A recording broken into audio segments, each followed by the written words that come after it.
Hello everyone, welcome to chemistry with Karan. तो chemical kinetics के last lecture में हमने फर्स्ट ऑर्डर को पूरे तरीके से समाप्त किया था। मतलब इतना डिटेल में शायद ही आपको कोई पढ़ाएगा, जिसके मैंने इसके 1 नहीं 2 नहीं बल्कि 3 पार्ट्स में आपका फर्स्ट ऑर्डर आपको पढ़ाया था। आज हम करेंगे अबाउट nth ऑर्डर रिएक्शन। कौन सी रिएक्शन करेंगे? आज हम करेंगे अबाउट nth ऑर्डर रिएक्शन। मतलब हम अब सेकेंड थर्ड अलग अलग देखने के बजाय हम सीधे nth ऑर्डर को लिखेंगे और उसी से हम सारे फॉर्मूलेज आगे डिराइव कर रहे होंगे। ठीक है, तो आगे बढ़ने से पहले कि आज की क्लास स्टार्ट करूं, अगर आपने मेरे चैनल को अभी तक सब्सक्राइब नहीं किया है तो अभी जाओ और सब्सक्राइब कर लो। और अगर आपने मेरा टेलीग्राम चैनल ज्वाइन नहीं किया है और मुझे इंस्टाग्राम पे फॉलो नहीं कर रखा है तो लिंक आपको डिस्क्रिप्शन बॉक्स में मिल जाएगा, आप वहां से जाके ज्वाइन और फॉलो कर सकते हैं। बहुत ही जल्द मैं कुछ नया लेके आ रहा हूँ, अपने नोट्स लेके आ रहा हूँ, बहुत कुछ आप लोगों के लिए लेके आ रहा हूँ। बस आपका सपोर्ट चाहिए मुझे, बने रहें और सपोर्ट करते रहें। चलिए आज का लेक्चर हम शुरू करते हैं। ठीक है, आज हम क्या करने वाले हैं, मैंने एज यूजुअल जैसे अभी बोला था, हम आज करेंगे अबाउट nth ऑर्डर रिएक्शन। अब आप बोलोगे कि nth ऑर्डर रिएक्शन से मेरा मतलब क्या है। ठीक है, अब मैं बोलना चाहता हूं कि rate is equal to K A की कंसेंट्रेशन की पावर n। मेरा nth ऑर्डर से कहने का मतलब ये है।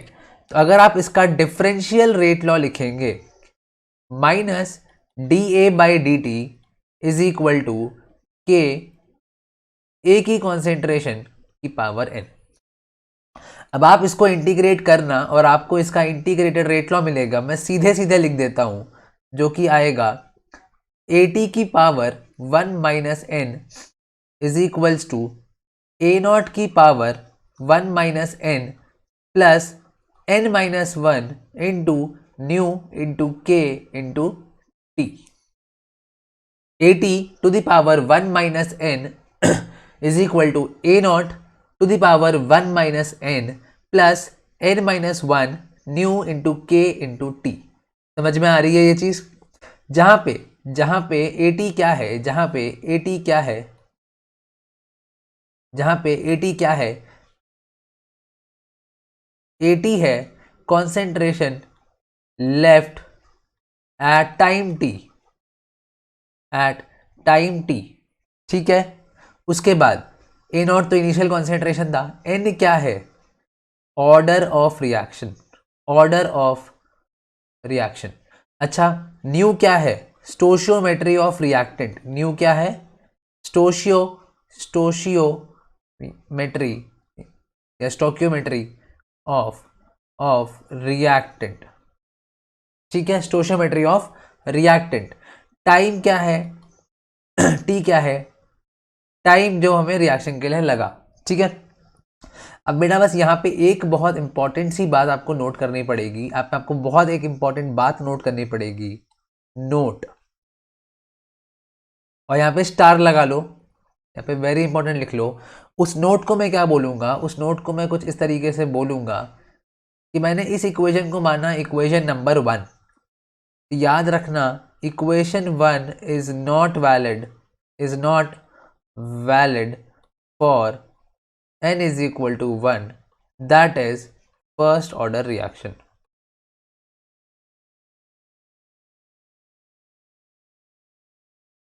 ठीक है, this is not valid for first order reaction.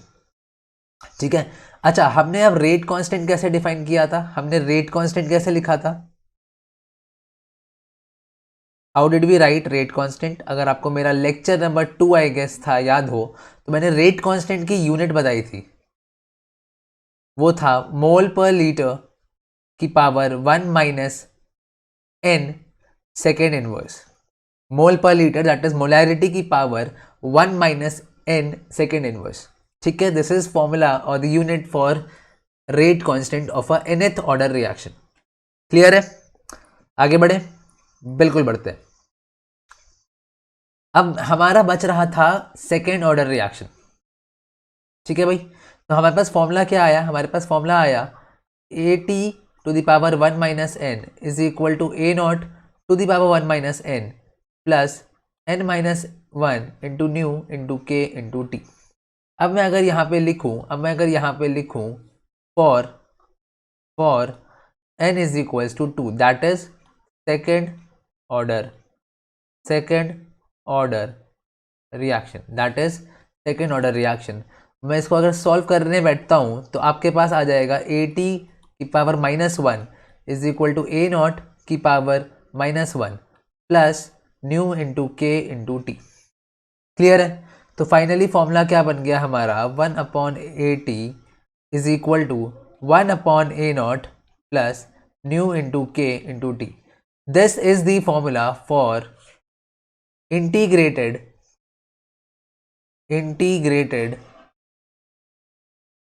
rate law for second order reaction, integrated rate law for second order reaction। समझ में आया?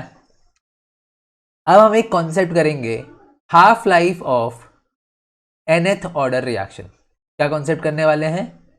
हट जा भाई। हाँ, half life of nth order reaction.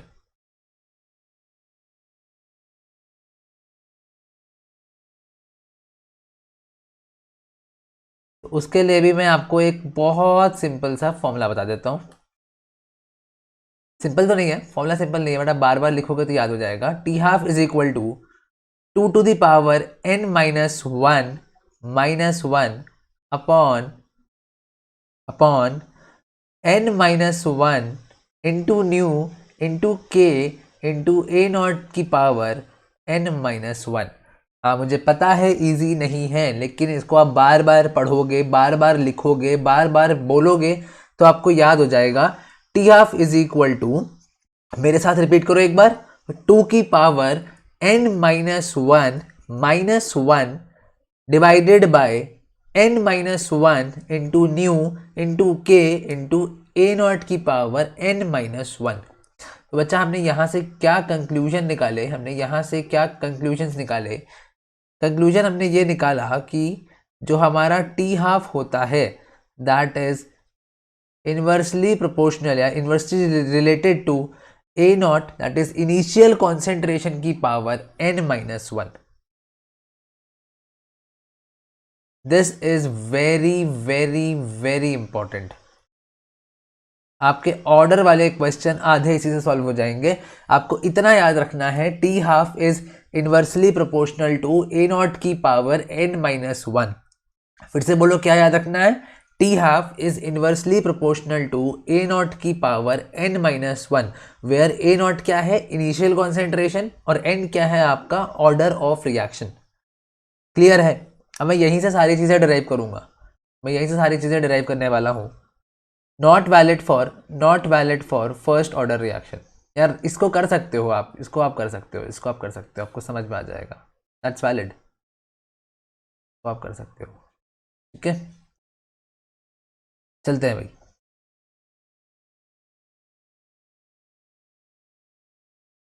ठीक है, अब अगर मैं लिखूं यहाँ पे फॉर जीरो ऑर्डर रिएक्शन, ठीक है, हमारा n क्या होगा, 0। तो टी हाफ कैसा आ जाएगा, directly proportional to initial concentration. इसका मतलब क्या है, अगर आपने किसी रिएक्शन में कॉन्सेंट्रेशन इनिशियल को डबल कर दिया और टी हाफ भी डबल हो गया, इसका मतलब ऑर्डर क्या है उस रिएक्शन की, जीरो ऑर्डर रिएक्शन है। अगर मैं बात करूं for first order that is n is equal to 1, हमने इसको पढ़ा था टी हाफ। बताओ क्या आएगा, जल्दी बताओ, कोई फॉर्मूला आएगा कि नहीं आएगा? बहुत सही, नहीं आएगा। क्यों नहीं आएगा? क्योंकि हमने पढ़ा था T half is independent of initial concentration. मतलब आपने एक रिएक्शन स्टार्ट करी कोई ए नॉट लेके, लेकिन आपके उस ए नॉट को चेंज करने के बाद भी टी हाफ चेंज नहीं हुआ, तो आप इससे क्या कंक्लूड करोगे कि रिएक्शन क्या है? Reaction is a first order reaction. Clear है? अब अगर मैं बात करूं for second order reaction, that is n is equal to 2, so t half is inversely related to a naught की power, t half is inversely proportional to a naught, t half is inversely proportional to a naught। इसका मतलब आपने a naught को increase किया लेकिन t half क्या हो गया बेटा? t half डिक्रीज हो गया। t half क्या हो गया बेटा? डिक्रीज हो गया। इसका मतलब आप क्या कंक्लूड कर सकते हो कि that is a second order reaction. समझ में आई बात? एकदम क्लियर हो गई? बढ़िया एकदम। अब देखो इसको एक चीज से करते हैं, इसका लिए क्वेश्चन बहुत अच्छे से समझेंगे। चलो मैं एक क्वेश्चन लेता हूं। मैंने पहले एक रिएक्शन ली फॉर जीरो ऑर्डर रिएक्शन, ठीक है। अगर हमारा टी हाफ 10 मिनट्स है तो हमें ए नॉट से ए नॉट बाय 4 में कितना टाइम लगेगा? मतलब इस कंसेंट्रेशन से इस कंसेंट्रेशन जाने में हमें कितना टाइम लगेगा? अब देखो बेटा इसको करने के दो अप्रोच है। पहला अप्रोच तो आपका यही हो जाएगा कि आप सीधे फॉर्मूला लगा दो इंटीग्रेटेड रेट लॉ से, इनिशियल और फाइनल कॉन्सेंट्रेशन रख के। दूसरा अगर हम थोड़ा डायरेक्ट करना चाहे, मैं उस तरीके की बात कर रहा हूं यहाँ पे, ठीक है। टी हाफ का बेटा मतलब क्या होगा? ए से ए नॉट से ए नॉट बाय 2 जाना, और ये ए नॉट बाय 4। तो ये बेटा क्या हो जाएगा? ये हो जाएगा आपका स्टेप 1 और ये क्या हो जाएगा बेटा? आपका स्टेप 2, ठीक है। स्टेप 1 के लिए आपका ये इनिशियल कॉन्सेंट्रेशन है और स्टेप 2 के लिए आपका ये इनिशियल कॉन्सेंट्रेशन है। मैं इसको दो अलग अलग चीज में देख रहा हूँ।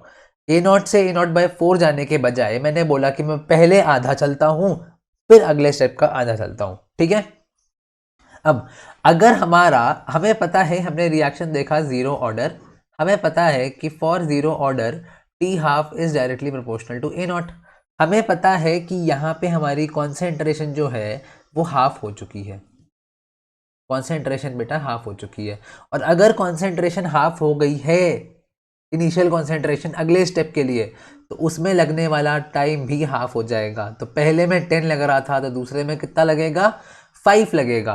तो टोटल टाइम अगर मैं यहाँ से यहाँ तक का जोड़ूंगा तो बच्चा 15 मिनट्स आपका आंसर आ जाएगा।